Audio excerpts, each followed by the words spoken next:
Good morning, students. Namaste. On the behalf of Sri Sivsha College of Commerce, Management and Computer Education, I am Umi Sangvi, warmly welcomes all of you. આજના આ online સેશનમાં આપ સૌ વિદ્યાર્થી મિત્રોનું હું અમી સંઘવી હાર્દિક સ્વાગત કરું છું. Your class is BBA semester 3. Subject is corporate account. Let's continue today's session.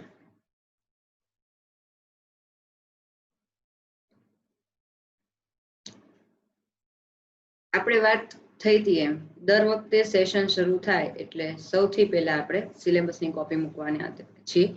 તો સ્લાઇડની સ્ટાર્ટિંગમાં આપણે સિલેબસ કોપી મૂકી છે. એમાં યુનિટ 4 આપણે અત્યારે ચાલી રહ્યું છે. ફાઇનાન્શિયલ સ્ટેટમેન્ટ કમ્પ્લીટ કર્યું. રેશિયો એનાલિસિસની અંદર ટેક્સ્ટ બુકની અંદર ઘણા બધા રેશિયોઝ આપેલા છે, પણ મેં આપણી પાસે ટાઈમ લિમિટ હોવાથી લિમિટેડ જે વધારે પૂછાય છે એવા રેશિયોઝ વિથ એક્સપ્લેનેશન અગાઉના લેક્ચર્સમાં તમને થિયોરિકલ કન્સેપ્ટ એમનો ક્લિયર કર્યો. એ સિવાય આગળ જેમ આપણે સમ કરતા જશું અને ક્યારેક કોઈક એક સમમાં એવું લાગે કે આ રેશિયો થિયરીમાં આપણે અત્યારે કવર નથી કર્યો તો એડિશનલ હું એની ડિટેલ્સ તમને ત્યારે એ સમ દરમિયાન પ્રોવાઈડ કરી દઈશ. કારણ કે ઘણા બધા રેશિયોઝ છે, જો બધા જ રેશિયો આપણે કવર કરીએ તો ઘણા બધા લેક્ચર્સ જાય. એટલે હવે જેમ જેમ રિક્વાયરમેન્ટ આવતી જશે એમ આપણે નવા રેશિયોઝ થિયોરી એડ કરતા જશું. તો સ્ટાર્ટ કરીએ આજનું સેશન. હવે આજનું સેશન સ્ટાર્ટ કરતા પહેલા એક મારે ક્વેરી આવી હતી. મેં સેશન 6 ની અંદર લેક્ચર 6 ની અંદર રેશિયો બે એકી સાથે એક સેમ સ્લાઇડમાં મૂક્યા હતા. ડેપ્ટર્સ રેશિયો જ્યારે બુકમાં એની સાથે બે રેશિયો સાથે આપેલા હતા, ડેપ્ટર્સ રેશિયો અને ડેપ્ટર્સ વેલોસિટી રેશિયો. પણ મેં તમને જે ફોર્મ્યુલા પ્રોવાઈડ કરી હતી એ ડેપ્ટર્સ રેશિયોની હતી. તો આમાં ક્વેરી એવી હતી કે મેમ આમાં વેલોસિટી રેશિયોની ફોર્મ્યુલા આ ખોટી છે. એકચ્યુઅલીમાં એક ખોટી નથી, પણ એમાં એક ફોર્મ્યુલા એડ કરવાની બાકી છે. તો આપણે યુનિટ 4 ચાલી રહ્યું છે, ડે 9. તો સૌથી પહેલા હું તમને લોકોને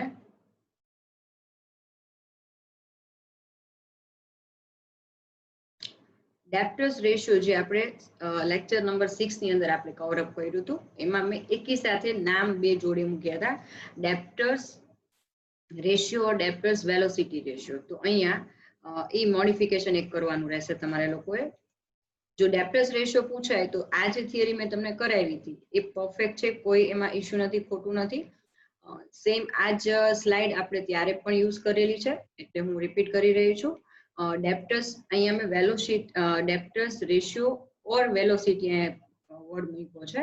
તો અહીંયા ખાલી ડેપ્ટર્સ રેશિયોની આ ફોર્મ્યુલા તમારે કેલ્ક્યુલેટ કન્સિડર કરવાની રહેશે. અને વેલોસિટી માટે વેલોસિટીને ડેપ્ટર્સ ટર્નઓવર તરીકે પણ કન્સિડર કરવામાં આવે છે.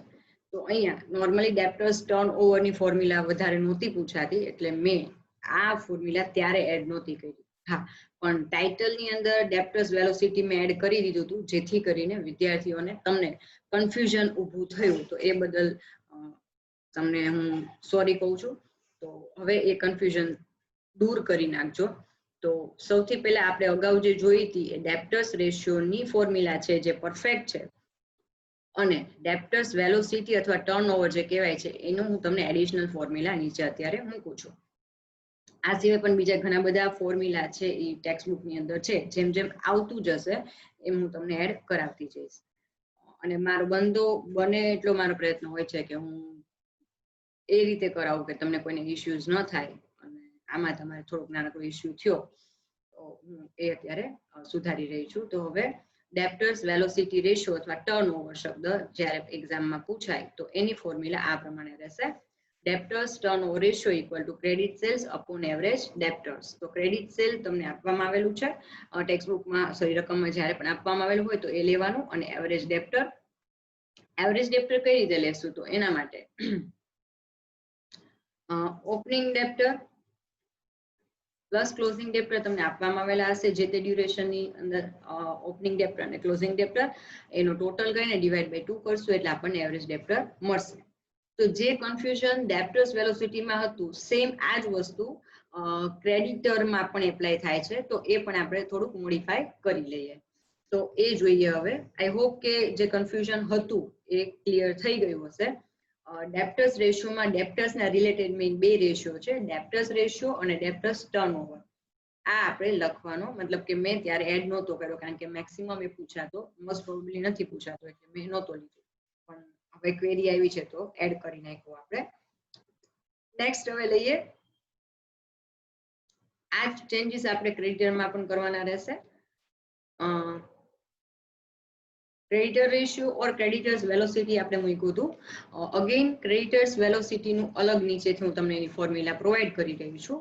જે ક્રેડિટર રેશિયોની ફોર્મ્યુલા હતી એ પરફેક્ટ હતી, એ આ જ પ્રમાણે હતી, બરાબર. એમાં ક્રેડિટર્સ વેલોસિટી વર્ડ હતો એ રિમૂવ કરી નાખજો, એના માટે નીચે તમને અલગથી આપું છું. તો અહીંયા ક્રેડિટર્સ ટર્નઓવર અથવા ક્રેડિટર્સ વેલોસિટી રેશિયો, એની ફોર્મ્યુલા અહીંયા છે. Creditors turnover ratio equal to credit purchase divide by average creditor. ત્યાં એવરેજ ડેપ્ટર્સ હતા અને ક્રેડિટ સેલ્સ હતું, અહીંયા ક્રેડિટ પરચેઝ છે અને એવરેજ ક્રેડિટર્સ છે. તો અહીંયા આપણે આ ચેન્જીસ ખાસ એડ કરજો. where average creditor equal to opening creditor plus closing creditor upon 2. હવે બીજી એક વાત, શ્રી જમનાદાસની ટેક્સ્ટ બુકની અંદર તમે લોકોએ પરચેસ કરી હોય તો લાસ્ટમાં લગભગ 3 થી 4 પેજીસમાં સમરી આપી છે. તો એ સમરી તમે ખાસ જોઈ લેજો, એમાં બધા જ પ્રકારના રેશિયોઝ આપેલા છે. સપોઝ તમે હજી ટેક્સ્ટ બુક પરચેસ નથી કરી તો હું એક એનું તમારા ફ્રેન્ડ્સ પાસેથી ફોટો મંગાવેલો કે વોટ એવર કંઈ કરજો, અથવા હું ગ્રુપમાં તમને લોકોને ફોટો એનો મૂકી દઈશ. તો ખાસ એ તમારી પાસે રાખજો, અને અનુકૂળતા હોય તો તમારા ચોપડામાં નોટબુકમાં આપણે જેટલા રેશિયો કવર એમાંથી કર્યા છે એ સિવાયના એમાં તમારે એડ કરવા હોય તો કરી લેજો. મેં જેટલા પણ થિયોરી સેશન આપણે રેશિયોમાં લીધા છે એમાં જે મેક્સિમમ વધારે પૂછાય છે ને એવા રેશિયોઝ અત્યારે વિથ એક્સપ્લેનેશન મૂક્યા છે. એ સિવાયના કોઈ રેશિયો આવશે તો હું જ્યારે સમજશે ત્યારે હું તમને કવર અપ કરાવી દઈશ. તો આ બે જે થોડું કન્ફ્યુઝન હતું, તમને કન્ફ્યુઝન થયું એ બદલ સોરી, ચેન્જીસ કરી નાખજો. ઓકે, સો આજનું સેશન આપણે હવે કન્ટિન્યુ કરીએ છીએ.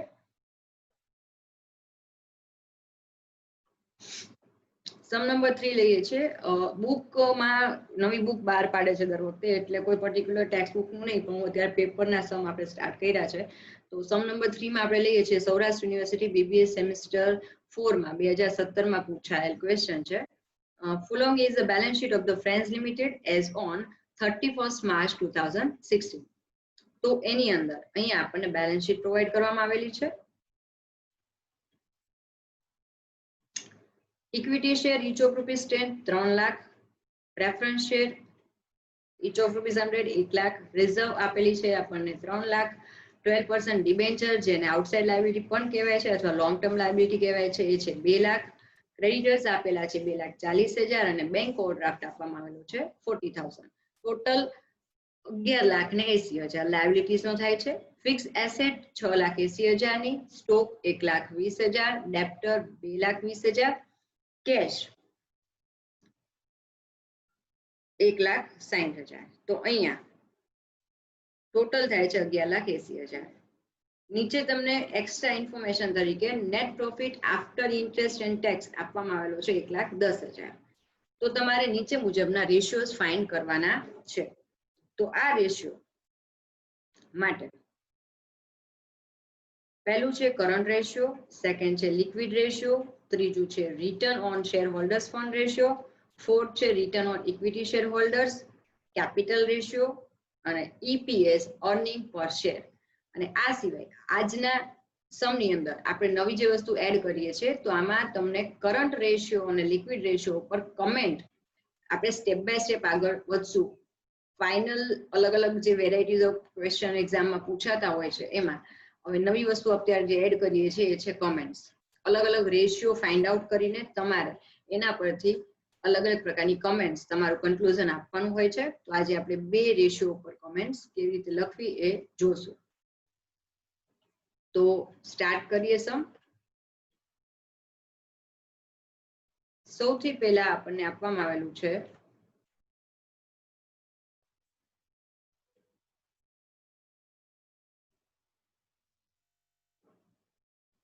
કરંટ રેશિયો, એની ફોર્મ્યુલા છે current assets upon current liabilities,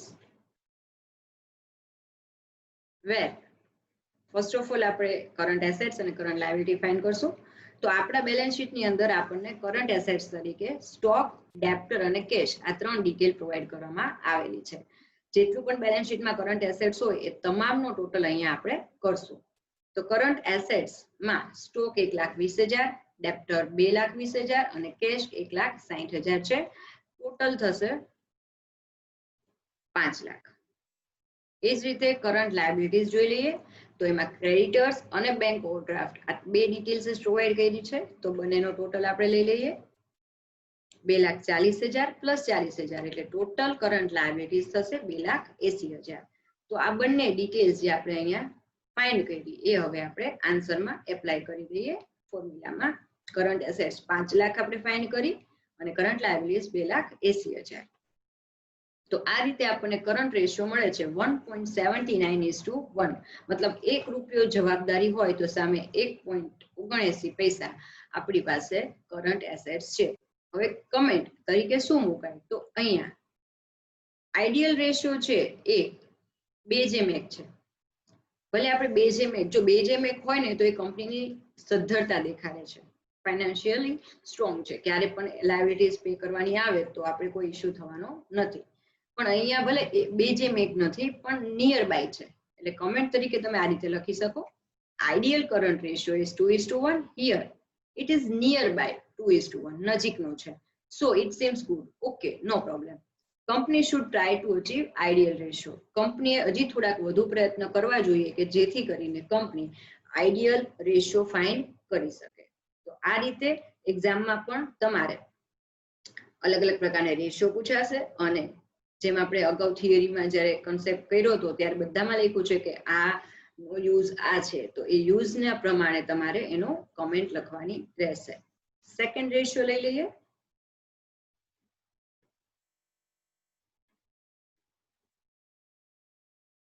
liquid ratio. Liquid ratio છે liquid asset upon liquid liabilities. તો હવે આપણે લિક્વિડ એસેટ અને લિક્વિડ લાયબિલિટી ફાઇન્ડ કરશું. પહેલા તો લિક્વિડ એસેટ્સ જો આપણે અગાઉ કરંટ રેશિયો ફાઇન્ડ કરી લીધો હોય ને તેમાં કરંટ એસેટ જોઈ હશે. ઓકે, તો એમાં આપણે આ ફોર્મ્યુલા એપ્લાય કરશું, કરંટ એસેટ્સ માઇનસ સ્ટોક. તો ટોટલ કરંટ એસેટ્સ આપણી 5 લાખની હતી અને ક્લોઝિંગ સ્ટોક છે એ 1,20,000 નો છે. આ રીતે આપણને 3,80,000 લિક્વિડ એસેટ મળે છે. હવે લિક્વિડ લાયબિલિટી લઈ લઈએ. તો લિક્વિડ લાયબિલિટીઝમાં પણ આપણે અગાઉ કરંટ લાયબિલિટીઝ ફાઇન્ડ કરેલી છે. એમાંથી બેંક ઓવરડ્રાફ્ટ માઇનસ કરીએ એટલે 2,80,000 માઇનસ 40,000. સોરી, અહીંયા પ્લસ ની જગ્યાએ માઇનસ આવશે. એક જ સેકન્ડ હું ચેન્જ કરી દઉં છું. તો અહીંયા કરંટ લાયબિલિટીઝ આપણે આપવામાં આવેલી હતી 2,80,000 માઇનસ 40,000. મેં ચેન્જીસ કરી નાખ્યું. આન્સર ઓવરઓલ આવે છે 2,40,000. તો અહીંયા લિક્વિડ એસેટ આપણને મળી 3,80,000 જ્યારે લિક્વિડ લાયબિલિટી આપણને મળે છે 2,40,000. આ બંને વસ્તુ આપણે ફોર્મ્યુલામાં એપ્લાય કરી દઈએ. તો 3,80,000 લિક્વિડ એસેટ મૂકી અપોન લિક્વિડ લાયબિલિટીઝ 2,40,000. તો અહીંયા આપણને પ્રમાણમાં એટલે કે 1:2 માં રેશિયો મળે છે 1.58:1, 1.58:1. હવે આના પર comment. Liquid ratio is also very strong. It is somewhat higher than ideal ratio. If company has surplus cash, then it should invest in profitable alternatives. Liquid asset no ideal ratio I think 1:1 છે, તો એના કરતા સારું છે. તો surplus આપણી પાસે liquid asset હોય તો તમે એનો ક્યાંક પ્રોફિટેબલ ઓલ્ટરનેટિવ્સમાં ઇન્વેસ્ટમેન્ટ કંપની કરી શકે છે. તો આ થયું લિક્વિડ રેશિયો. કરંટ અને લિક્વિડ બંને રેશિયોમાં આપણને કમેન્ટ કીધી હતી તો આપણે એના પર કમેન્ટ મૂકી છે. આ રીતે તમે તમારા રીતે તમારી લેંગ્વેજમાં જેટલું તમારી પાસે રેશિયોનું નોલેજ હશે એટલું જ બેટરલી તમે એની કમેન્ટ મૂકી શકશો. ઓકે, તો અગેન થિયરી સેક્શનમાં જઈને અથવા તમારી પાસે ટેક્સ્ટ બુક હોય તો થોડુંક ડિટેલમાં લર્ન કરી લેજો જેથી કરીને જ્યારે પણ કમેન્ટ્સ કોઈ પણ રેશિયો પર તમને પૂછે તો તમે એ વ્યવસ્થિત અને પરફેક્ટ ટુ ધ પોઈન્ટ તમે લખી શકો. નેક્સ્ટ લઈ લઈએ.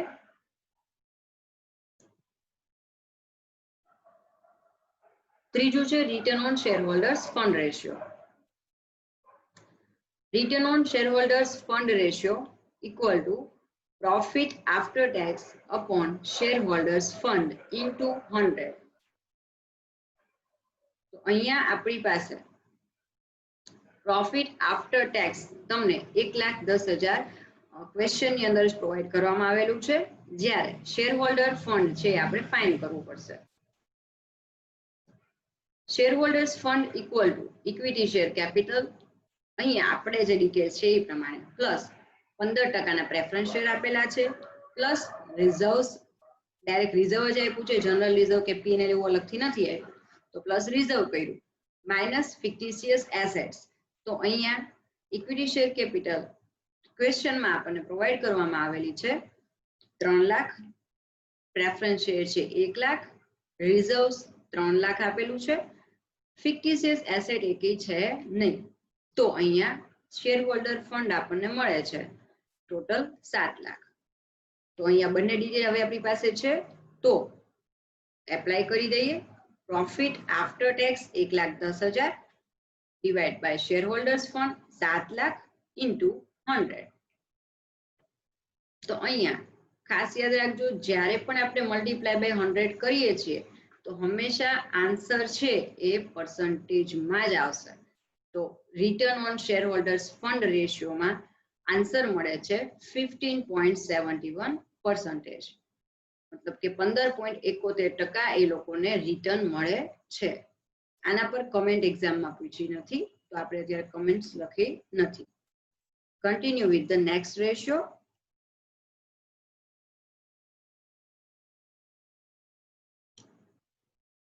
Return on equity share capital ratio. Equity share holders છે એ કંપનીના ઓનર્સ ગણાય છે. ઓકે, તો જ્યારે ટોટલ કેપિટલ એમ્પ્લોયડ જ્યારે કેલ્ક્યુલેટ કરતા હોય અથવા શેર હોલ્ડર્સ ફંડ, તો એમાં બધું આવી જતું હોય છે, ઇક્વિટી, પ્રેફરન્સ બધું. હવે અહીંયા સ્પેસિફિકલી તમને ઇક્વિટી શેર કેપિટલ પર રિટર્ન કેટલું મળે છે એ ફાઇન્ડ કરવાનું કીધું છે. તો એની ફોર્મ્યુલા થશે પ્રોફિટ આફ્ટર ટેક્સ, ટેક્સ પછીનો જે પ્રોફિટ છે, માઇનસ જો બેલેન્સ શીટમાં પ્રેફરન્સ શેર કેપિટલ આપી હોય તો એમાં જે પર્સન્ટેજ આપ્યા છે એ પર્સન્ટેજ એના ડિવિડન્ડના હશે, તો એ પ્રેફરન્સ શેર ડિવિડન્ડ અહીંયા તમારે માઇનસ કરવાનું રહેશે, divide by equity share holders fund into 100. તો અહીંયા આપણે વેલ્યુ મૂકી દઈએ. પ્રોફિટ આફ્ટર ટેક્સ 1,10,000 આપ્યું છે આપણને, preference share dividend 1 lakh, capital છે 15% પ્રેફરન્સ શેર, તો અહીંયા 1 લાખના 15% કરીએ તો 15,000 થશે પ્રેફરન્સ શેર ડિવિડન્ડ. અને ઇક્વિટી શેર હોલ્ડર્સ ફંડમાં ખાસ યાદ રાખજો, ઇક્વિટી શેર કેપિટલ આવશે, તમામ પ્રકારના રિઝર્વ્સ આવશે, માઇનસ ફિક્ટિશિયસ એસેટ્સ. તો અહીંયા ઇક્વિટી શેર કેપિટલ આપણને પ્રોવાઈડ કરવામાં આવેલી છે 3 લાખ, રિઝર્વ્સ પ્રોવાઈડ કરવામાં આવેલા છે 3 લાખના, અને ફિક્ટિશિયસ એસેટ છે નહીં. તો total equity shareholder fund થાય છે 6 લાખ. તો હવે આપણી પાસે પ્રોફિટ આફ્ટર ટેક્સ 10 છે, પ્રેફરન્સ શેર ડિવિડન્ડ 15,000 છે, અને ઇક્વિટી શેર હોલ્ડરનું ફંડ 6 લાખ છે. તો પ્રોફિટ આફ્ટર ટેક્સ 1,10,000 મૂકી દીધો, પ્રેફરન્સ શેર ડિવિડન્ડ 15,000 જે આપણે જે કેલ્ક્યુલેટ કર્યું, divide by equity shareholder fund છે 6 લાખ. અહીંયા પણ મલ્ટીપ્લાય બાય 100 છે, એટલે જે રિઝલ્ટ આવશે એ આપણને પર્સન્ટેજમાં મળશે. તો 15.83%, એટલે કે 15.83% આપણે આન્સર મળે છે return on equity share capital ratio. I hope કે આ રેશિયો તમને સમજાઈ ગયો હશે. નેક્સ્ટ લઈએ.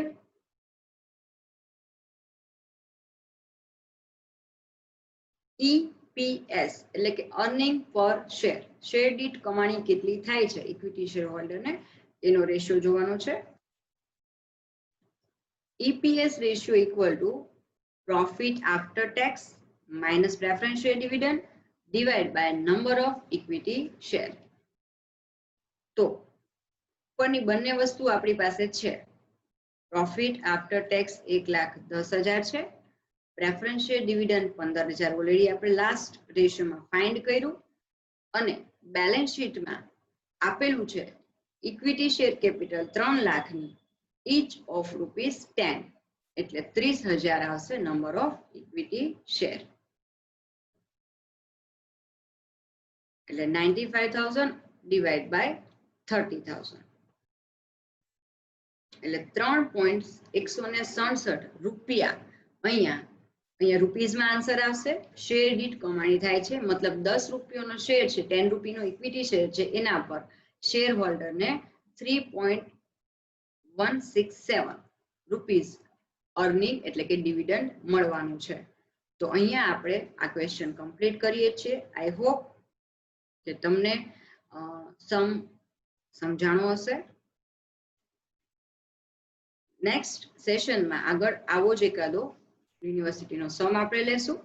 ઓકે, તો સેશન આજનું આપણે કમ્પ્લીટ કરી છે. Have a great day ahead.